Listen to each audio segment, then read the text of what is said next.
Hi friends, ಎಲ್ಲರಿಗೂ ನಮಸ್ತೆ. ಎಲ್ಲರೂ ಹೇಗಿದ್ದೀರಾ? ಎಲ್ಲರೂ ಚೆನ್ನಾಗಿದ್ದೀರಾ ಅಂತ ಭಾವಿಸ್ತಾ ಇವತ್ತಿನ ಲಾಗ್ ಬಂದು ಮದುವೆ ಮನೆಯಲ್ಲಿ ಚಪ್ರದ ಶಾಸ್ತ್ರದ ಕಂಬನ ಯಾವ ರೀತಿ ನೆಡೋದು, ಪೂಜೆ ಮಾಡೋದು, ಮುತ್ತೈದೆಯರ ಕೈಲಿ ಪೂಜೆ ಮಾಡಿಸೋದು ಅಂತ. ಈ ವಿಡಿಯೋ ಯಾರಿಗೆಲ್ಲ ಯೂಸ್ ಆಗುತ್ತೆ ಅಂದ್ರೆ, ಮನೆಯಲ್ಲಿ ಯಾರು ಹಿರಿಯರು ಇರಲ್ಲ ನೋಡಿ, ಹೇಳ್ಕೊಡೋರು ಇರಲ್ಲ ನೋಡಿ, ಅಂಥವ್ರಿಗೆ ಯೂಸ್ ಆಗುತ್ತೆ. ಹಾಗೆ ನಮ್ಮ ಯಜಮಾನ್ರವರ ಅಕ್ಕನ ಮಗನ ಮದುವೆ ಫಂಕ್ಷನ್ ಅಲ್ಲಿ ನಾವು ಯಾವ ರೀತಿ ಶಾಸ್ತ್ರದ ಕಂಬ, ಮುಹೂರ್ತ ಕಂಬ ಅಥವಾ ಚಪ್ರದ ಕಂಬ ಯಾವ ರೀತಿ ಪೂಜೆ ಮಾಡೋದು ಅಂತ ವಿಡಿಯೋನ ಫುಲ್ ನೋಡಿ. ಇದಕ್ಕೆ 5 ಜನ ಇಲ್ಲ 9 ಜನ ಮುತ್ತೈದರಿದ್ರೆ ಮುತ್ತೈದರ ಕೈಲಿ ಪೂಜೆ ಮಾಡಿಸ್ಬೋದು. ನೋಡಿ, ಫಸ್ಟ್ ಎಲ್ಲ ಮಣ್ಣಲ್ಲೇ ಹೋಲ್ ಮಾಡಿ ಹಾಕ್ತಾ ಇದ್ರು ಕಂಬನ. ಈಗೆಲ್ಲ ಕಾಂಕ್ರೀಟ್ ಆಗಿರೋದ್ರಿಂದ ಚೀಲಕ್ಕೆ ಮಣ್ಣು ಹಾಕಿ ಆಮೇಲೆ ಕಂಬ ಹಾಕಿ ಕಂಬ ಇಟ್ಟಿದ್ದಾರೆ. ಅದನ್ನ ನೀರ್ ಹಾಕಿ ತೊಳ್ಕೊಂಡು ಅದಕ್ಕೆ ಅರಿಶಿನ ಕುಂಕುಮ ಎಲ್ಲಾನು ಹಾಕೊಂಡಿದ್ರೆ ಆ ಕಂಬ ಒಬ್ರು ಇಟ್ಕೋಬೇಕು.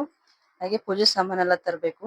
ಮತ್ತೆ ಮೊದಲನೇದಾಗಿ ಗಣೇಶನ ಪೂಜೆ, ಗಣೇಶನ್ ಗರ್ಕೆಯಿಂದ ಗಣೇಶನ್ ಮಾಡ್ಕೊಂಡು ಅರಿಶಿನ ಕುಂಕುಮ ಎಲ್ಲ ಇಟ್ಕೊಂಡು ಅದಕ್ಕೂ ಕೂಡ ಹೂ ಎಲ್ಲ ಹಾಕೊಂಡು ಗಣೇಶನ ಪೂಜೆ ಮಾಡ್ಕೋಬೇಕು. ಹಾಗೆ ಮುತ್ತೈದೆರ್ ಕೊಡೋದಕ್ಕೆ ಅರಿಶಿನ ಕುಂಕುಮ, ಎಲೆ ಅಡಿಕೆ, ಬಾಳೆಹಣ್ಣು ಎಲ್ಲ ತಂದು ಇಟ್ಕೋಬೇಕು. ಹಾಗೆ ಶುಭ ಕಾರ್ಯ ಆಗಿರೋದ್ರಿಂದ ಆ ಕಳಸ ಸೇರಿಸಿ ಚಪ್ರದ ಕಂಬನ ಪೂಜೆ ಮಾಡ್ಬೇಕು. ಹೂವ ಕೂಡ ಹಾಕೋತಾ ಇದ್ದಾರೆ. ಅದಕ್ಕೇನೆ ಒಂದಾರ ಹಾಗೆ ಧಾನ್ಯದ ಗಂಟು ಎರಡನ್ನು ಕೂಡ ಕಟ್ಕೋಬೇಕು.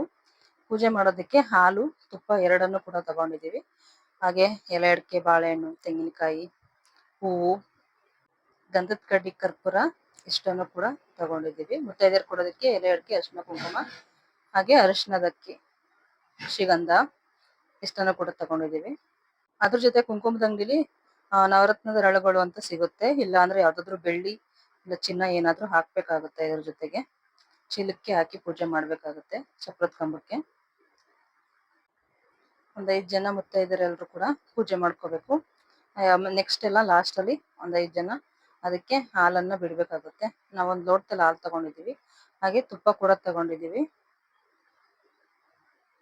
ಒಂದೊಂದು ಕಡೆ ಒಂದೊಂದು ರೀತಿ ಶಾಸ್ತ್ರ ಸಂಪ್ರದಾಯಗಳು ಇರುತ್ತೆ.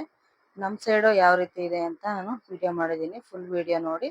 ಹಾಗೆ ಈ ವಿಡಿಯೋನ ಯಾರು ಕೂಡ ಮಿಸ್ ಮಾಡ್ಕೋಬೇಡಿ. ಹಾಗೆ ವಿಡಿಯೋ ಆಗಿತ್ತು ಅಂತ ಒಂದು ಲೈಕ್ ಮತ್ತೆ ಕಮೆಂಟ್ ಅನ್ನ ಹಾಕಿ.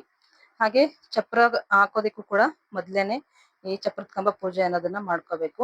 ಚಪ್ರದ ಕಂಬನ ಪೂಜೆ ಮಾಡ್ಕೊಂಡಾದ್ಮೇಲೆನೆ ಚಪ್ರ ಹಾಕೋದು. ಮದ್ವೆಗೆ 1 ದಿನ ಇಲ್ಲ 2 ದಿನ ಮೊದ್ಲೇನೆ ಮಾಡ್ಕೋತಾರೆ. ಎಲ್ರು ಚಪ್ರ ಹಾಕೋದಿಕ್ಕೆ ಗರಿನೆಲ್ಲ ಎಣೆದು ಎಲ್ಲ ಸಿದ್ಧ ಮಾಡ್ಕೊಂಡಿದ್ದಾರೆ. ಮರಗಳನ್ನೆಲ್ಲ ತಂದಿಟ್ಕೊಂಡು ಮತ್ತೆ ಚೀಲಕ್ಕೆಲ್ಲ ಮಣ್ಣೆಲ್ಲ ಹಾಕೊಂಡು ಎಲ್ಲ ರೆಡಿ ಮಾಡ್ಕೊಂಡಿದ್ದಾರೆ. ನಾವು ಪೂಜೆ ಮಾಡಿದ ತಕ್ಷಣನೇ ಒಳ್ಳೆ ಮುಹೂರ್ತ ನೋಡ್ಬೇಕು. ಇದಕ್ಕೂ ಕೂಡ ಟೈಮ್ ನೋಡ್ಬಿಟ್ಟು ಪೂಜೆನ ಮಾಡ್ಕೋಬೇಕು. ಒಳ್ಳೆ ಟೈಮ್ ನಲ್ಲೇ ಪೂಜೆ ಸ್ಟಾರ್ಟ್ ಮಾಡ್ಬೇಕು. ಅದು ಕೂಡ ತುಂಬಾ ಇಂಪಾರ್ಟೆಂಟ್. 5 ಜನ ಮುತ್ತೈದರು ಕೂಡ ಗಂಧದ ಕಡ್ಡಿ, ಕರ್ಪೂರದಿಂದ ಪೂಜೆ ಮಾಡ್ಕೊಂಡಾದ್ಮೇಲೆ ಕಳಸ ಸೇರಿಸಿ ಪೂಜೆ ಮಾಡ್ಕೋಬೇಕು.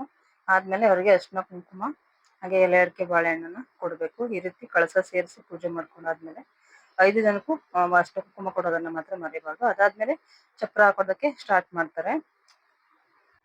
ಇದಾಗಿದೆ ಫ್ರೆಂಡ್ಸ್ ಇವತ್ತಿನ ಲಾಗ್. ಚಪ್ರದ ಪೂಜೆ ಮಾಡುವಂತಹ ವಿಧಾನ, ಮದುವೆ ಮನೆಯಲ್ಲಿ ಯಾವ ರೀತಿ ಶಾಸ್ತ್ರದ ಕಂಬ, ಚಪ್ರದ ಕಂಬ, ಮುಹೂರ್ತದ ಕಂಬನ ಇಡೋದು ಅಂತ ಇವತ್ತಿನ ವಿಡಿಯೋ. ಈ ವಿಡಿಯೋ ಯಾರಿಗೆಲ್ಲ ಇಷ್ಟ ಆಯ್ತು ಪ್ಲೀಸ್ ಲೈಕ್ ಮಾಡಿ, ಶೇರ್ ಮಾಡಿ, ಕಮೆಂಟ್ ಮಾಡಿ. Thank you so much. Video ನೋಡಿದ್ದಕ್ಕೆ ಧನ್ಯವಾದಗಳು. ಇದೇ ರೀತಿ ವಿಡಿಯೋ ನೋಡಿ ಸಪೋರ್ಟ್ ಮಾಡಿ. ಮುಂದಿನ ವಿಡಿಯೋದೊಂದಿಗೆ ಮತ್ತೆ ಸಿಗ್ತೀನಿ. ಅಲ್ಲಿವರೆಗೂ ಧನ್ಯವಾದಗಳು. Thank you.